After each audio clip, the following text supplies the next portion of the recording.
Shalom, selamat sore. Sebelum kita memulai ibadah doa Rabu sore hari ini, mari kita berdoa. Terima kasih Tuhan, terima kasih Roh Kudus. Pada sore hari ini kami mau berdoa Tuhan di doa Rabu hari ini Bapa. Kiranya Engkau memberkati acara doa Rabu ini dari awal, pertengahan hingga akhirnya Tuhan. Terima kasih Tuhan, hanya di dalam nama Tuhan Yesus Kristus kami telah berdoa. Haleluya, amin. Mari kita angkat satu pujian menyenangkan-Mu.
Saudara seiman, setiap masalah di hidup kita, Tuhan sanggup menyelesaikan masalah.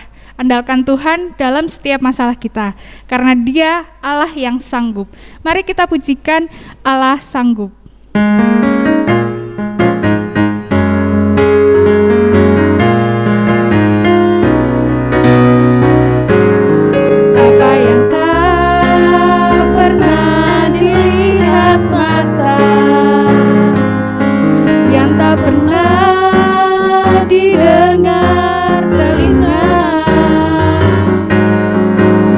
Pernah timbul di dalam hati.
Sebelum kita mendengarkan firman Tuhan, mari kita angkat satu pujian, firman-Mu pelita bagi kakiku.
Terima kasih Tuhan Yesus, terima kasih Roh Kudus. Kami telah memuji, memuliakan nama-Mu. Sebentar lagi kami mau mendengarkan firman-Mu Tuhan. Biarlah buka hati kami, Kau buka pikiran kami agar siap mendengarkan firman-Mu. Terima kasih Bapa, hanya di dalam nama Tuhan Yesus Kristus. Haleluya, amin. Nah Bapak Ibu Saudara, hari ini hari keberapa ya, hari puasa bagi saudara kita Muslim? Saya nggak menghitung, tapi saudara pasti paham saat ini masih hari puasa. Nah, hari puasa ini bagi saudara kita umat Muslim adalah hari di mana mereka menahan haus dan lapar.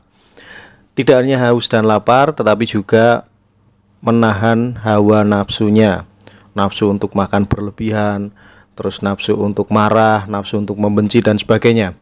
Intinya yang mereka lakukan adalah mereka mengendalikan diri mereka supaya mereka itu hidup benar dan mendapatkan pahala dari apa yang mereka lakukan. Nah, di dalam kekristenan sebenarnya kita juga harus dapat mengendalikan diri kita. Sama seperti umat Muslim pada waktu berpuasa, kita juga harus menahan diri. Kita harus mengendalikan diri dari hal-hal yang membuat kita jatuh dalam dosa, dari hal-hal yang menyeret kita jatuh dalam dosa. Nah, saat ini kita akan membuka Alkitab kita di dalam Roma 12 ayat yang kedua. Demikian firman Tuhan, janganlah kamu menjadi serupa dengan dunia ini, tetapi berubahlah oleh pembaharuan budimu, sehingga kamu dapat membedakan manakah kehendak Allah, apa yang baik, yang berkenan kepada Allah, dan yang sempurna.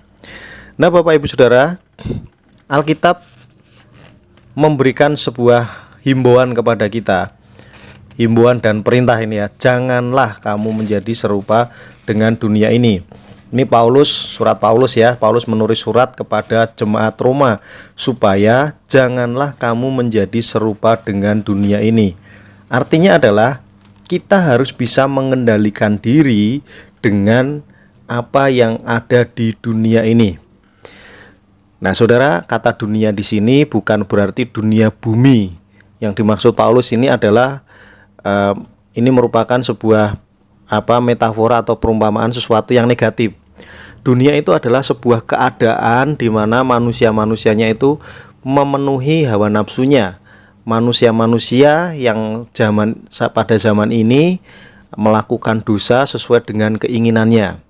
Yang dimaksud Paulus itu, dunia itu bukan dunia bumi ini, bukan. Dunia dalam hal negatif. Nah, itu sama dengan seperti yang ditulis Paulus juga di Roma pasal yang ketiga ayat 23. Semua orang telah jatuh dalam dosa dan telah kehilangan kemuliaan Allah. Karena kemuliaan Allah sudah hilang di dalam manusia, maka manusia yang ada adalah kecenderungannya selalu mengikuti keinginan-keinginan dirinya sendiri, berbuat dosa, berbuat seenaknya sendiri tanpa ada yang namanya aturan. Sekalipun ada aturan, kalau itu tidak sesuai dengan keinginannya, ya mungkin bisa saja dilanggar. Nah, itulah yang terjadi. Kalau dunia sendiri sebenarnya itu netral, bersih netral ya. Misalkan yang biasa kita dengar harta, tata, wanita, misalkan gitu. Harta itu kan sesuatu yang netral. Tahta itu sesuatu yang netral.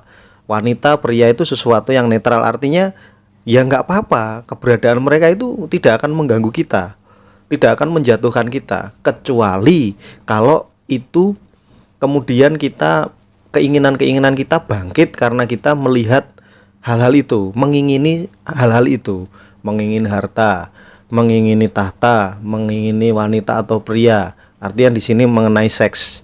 Jadi mengingini itu, akhirnya bangkitlah keinginan kita untuk mencapainya, bangkitlah keinginan kita untuk melakukannya, untuk memenuhinya, dan akhirnya kita jatuh dalam dosa. Nah, keadaan inilah yang disebut Paulus dunia. Tujuannya adalah sebuah kenikmatan-kenikmatan pada diri manusia.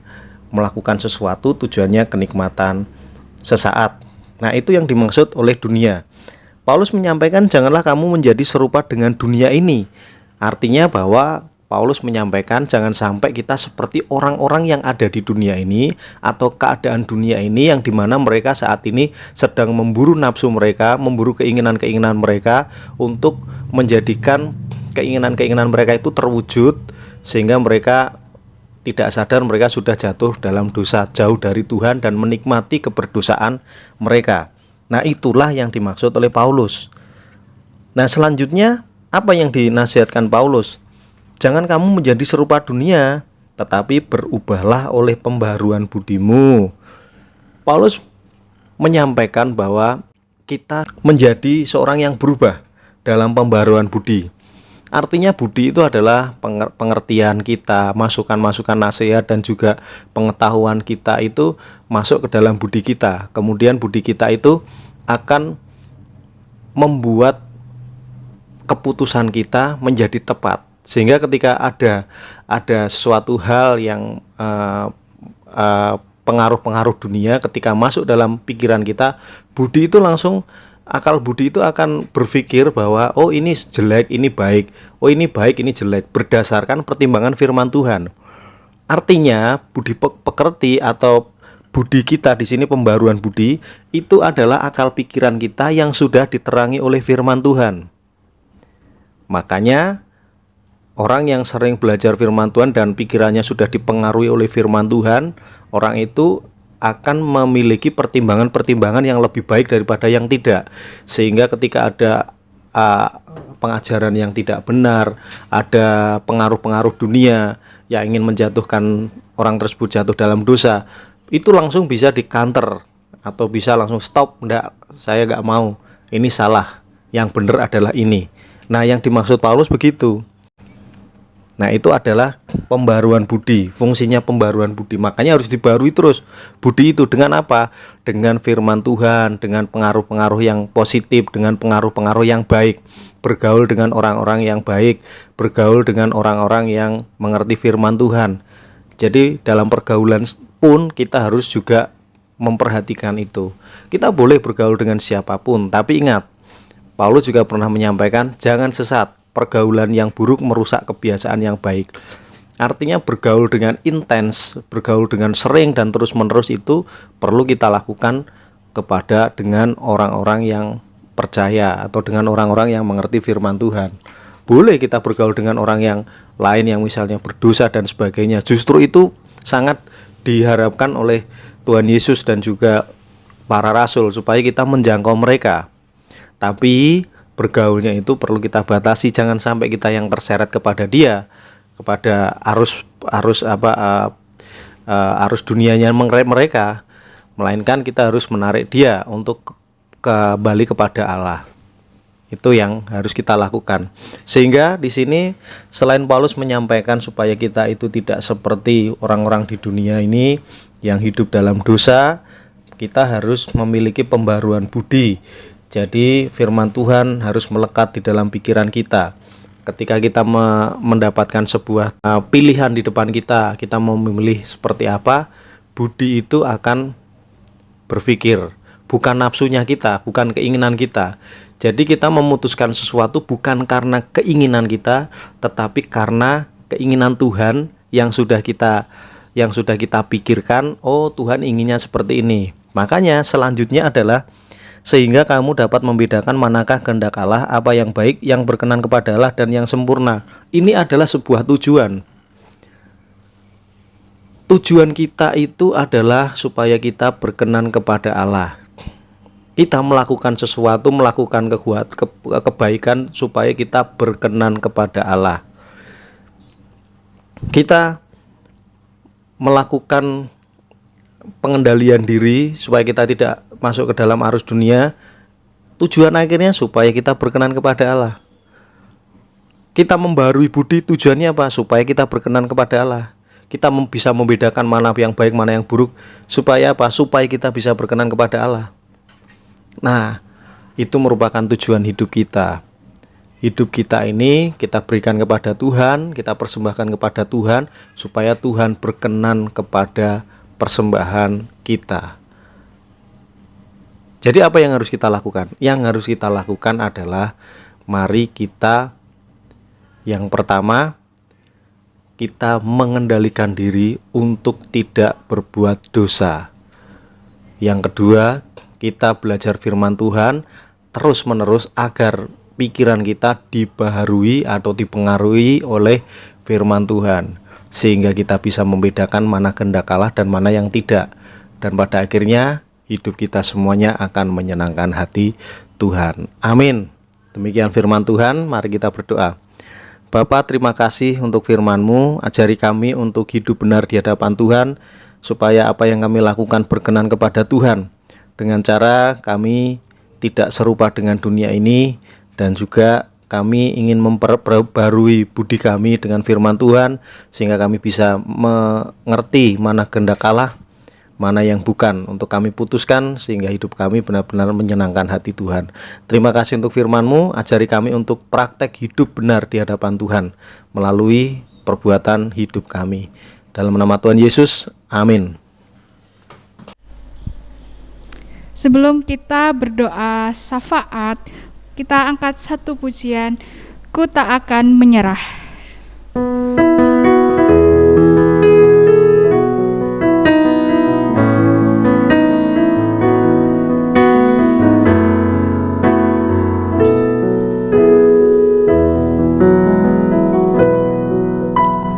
Dalam segala perkara Tuhan punya rencana yang lebih besar dari semua yang terpikirkan. Apapun yang kau berbuat, tak ada maksud jahat. Sebab itu ku lakukan semua dengan Tuhan. Ku tak akan menyerah pada apapun juga, sebelum ku coba semua yang ku bisa, tetapi ku berserah kepada kehendak-Mu.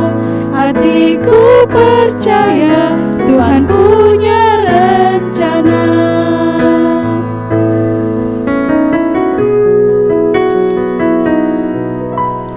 Dalam segala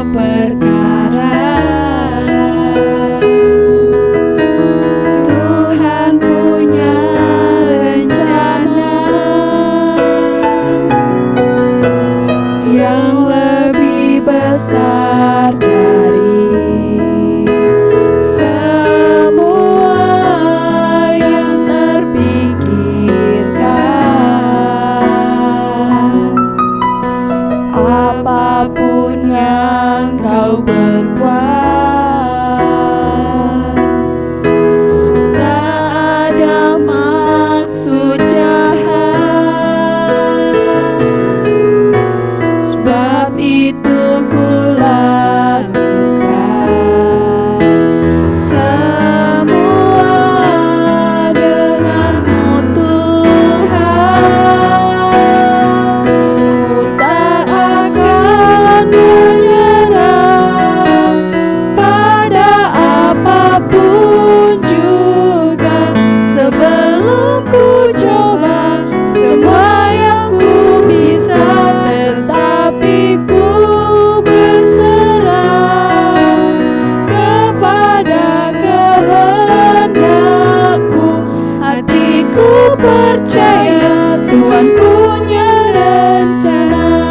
Tak akan menyerah, tak akan menyerah pada apapun juga, sebelum ku coba semua yang ku bisa, tetapi ku berserah kepada kehendak-Mu. Hatiku percaya Tuhan punya rencana.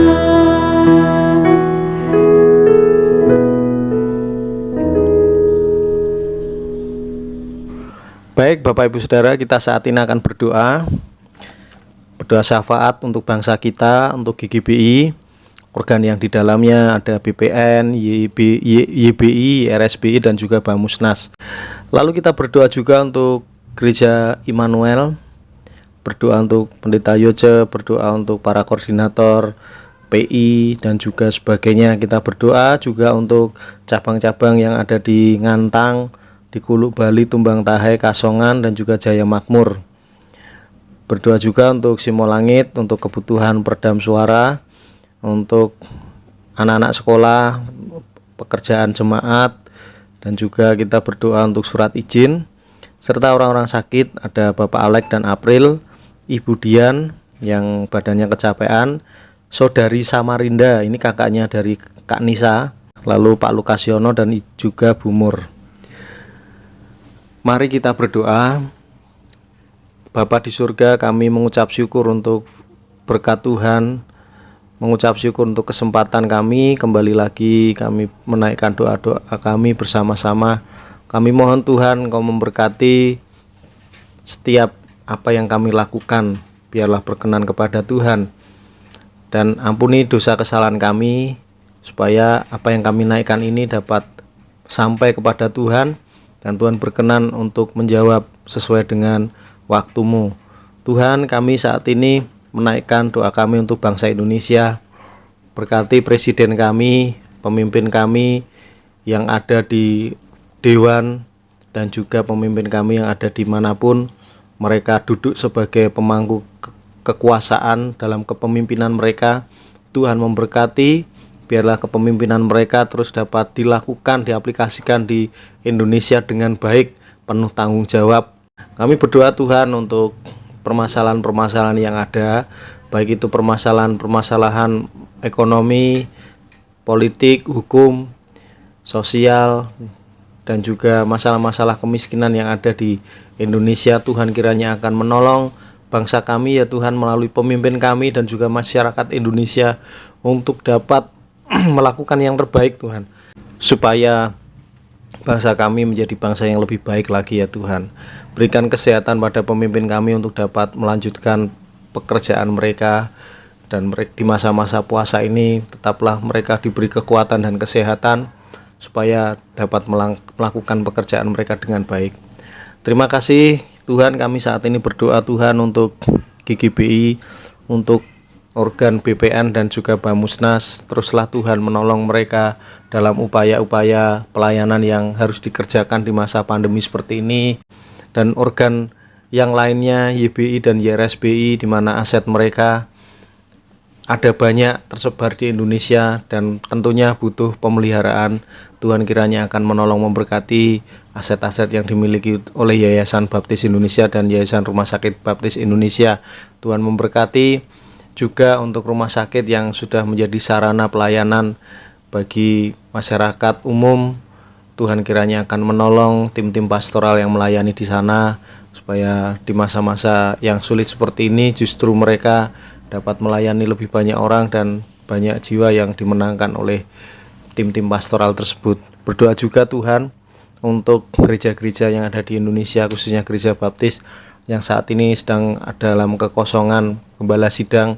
Tuhan kiranya akan menolong, memberkati, memanggil hamba-hambamu, menolong gereja tersebut supaya hamba-hambamu mau ditempatkan dan juga mau menjadi gembala sidang, mengembalakan umatmu di tempat tersebut. Terima kasih Tuhan. Kami juga berdoa untuk Gereja Baptis Indonesia Immanuel, untuk Pendeta Yoce Tairas bersama dengan Ibu Marike, juga untuk tim pelayanan, para koordinator guru sekolah minggu, serta PKMB. Kiranya Tuhan akan menolong semua pelayanan-pelayanan yang dilakukan. Berdoa untuk setiap pelayan-pelayan yang ada di luar kota Surabaya, di Ngantang, Pendeta Muda Aan, juga ada di Kasongan Pendeta Jeremia, di Kuluk Bali ada Pendeta Muda Portinto, dan juga di Jaya Makmur Pendeta Muda Halumuan, dan juga di Tumbang Tahai ada Pendeta Muda Alex. Tuhan memberkati mereka semuanya dalam perjuangan upaya mereka untuk memajukan pelayanan yang ada, serta untuk dapat menjangkau jiwa di sana. Tuhan akan menolong, mencukupkan segala kebutuhan yang ada. Kami serahkan juga Tuhan untuk Gereja Baptis Indonesia Immanuel Cabang Simolangit. Kami memiliki kebutuhan, yaitu perizinan yang sampai saat ini belum ada. Kami sudah mengupayakan, biarlah upaya kami akan Tuhan berkati sehingga Tuhan akan menolong kami untuk memperoleh izin tersebut. Berkati Pak Erik, wali kota kami yang baru, juga Bamak serta Bimas Kristen yang sedang mengupayakan bukan hanya gereja Simolangit tetapi beberapa gereja yang ada di Surabaya yang belum ada izin. Tuhan kiranya akan menolong upaya tersebut supaya upaya tersebut dapat berhasil dan gereja-gereja mendapatkan izin. Kami juga berdoa Tuhan untuk peredam suara yang sampai saat ini kami belum dapat memasangnya karena kekurangan dana. Biarlah Tuhan akan mencukupkan dana kami yang kami butuhkan. Kami juga berdoa Tuhan untuk jemaatmu yang sakit saat ini. Kami ingat Pak Alex dan April yang saat ini masih berada di Kupang dalam kondisi sakit, kakinya bengkak. Kami mohon perlindungan dari Tuhan dan juga mohon untuk Tuhan dapat menjamah dan menyembuhkannya. Ibu Dian yang saat ini kecapean, kami juga berdoa Tuhan akan menolong menyembuhkan sakitnya ya Tuhan. Berdoa juga untuk Alisa juga mengalami sakit ya Tuhan, kecapean. Kami berdoa supaya Tuhan akan menjamahnya. Serta kami berdoa untuk saudari Samandir Indah, kakak dari Nisa. Tuhan kiranya akan memberkati juga, saat ini sakit tipes, saat ini berada di kos-kosan, dan Tuhan kiranya akan menolong kebutuhan obat dan juga apa yang diperlukan, makan minum. Biarlah Tuhan akan menolong semuanya ya Tuhan. Berdoa untuk Pak Lukasyono. Saat ini Pak Lukasyono sakit batuk-batuk dan itu akan menyebabkan sakit di dalam paru-parunya. Oleh sebab itu Tuhan, kami mohon jamahan Tuhan. Berdoa juga untuk Bu Mur yang saat ini juga sakit, jalan susah, dan juga berat badannya membuat kakinya sakit untuk berjalan. Kami mohon pertolongan Tuhan untuk menjamah Bu Mur juga ya Tuhan. Terima kasih Tuhan. Kami berdoa juga untuk anak-anak yang saat ini sudah lulus sekolah dan mereka akan melanjutkan ke jenjang yang lebih tinggi, dan juga ada yang mau bekerja. Biarlah Tuhan akan menolong mereka. Apapun yang mereka putuskan untuk bekerja atau untuk lanjut studi, Tuhan akan menolong memberkatinya. Bagi yang mencari pekerjaan saat ini Tuhan, kami mohon Tuhan akan menolong memberkatinya supaya mereka mendapat pekerjaan yang tepat untuk mereka. Kami juga menaikkan doa-doa kami untuk tetangga sekitar kami di sekitar Simolangit. Tuhan kiranya akan menolong, memberkati, memberikan keamanan, ketentraman di masa-masa puasa seperti ini, supaya umat muslim juga dapat melaksanakan puasa dengan baik dan tempat Simolangit ini dalam kondisi yang baik. Terima kasih, dan banyak hal yang kami minta Tuhan, dan kiranya Tuhan akan menjawab sesuai dengan waktu Tuhan. Kami saat ini akan mengakhiri ibadah doa Rabu kami. Kami mengucap syukur dalam nama Tuhan Yesus Kristus. Amin.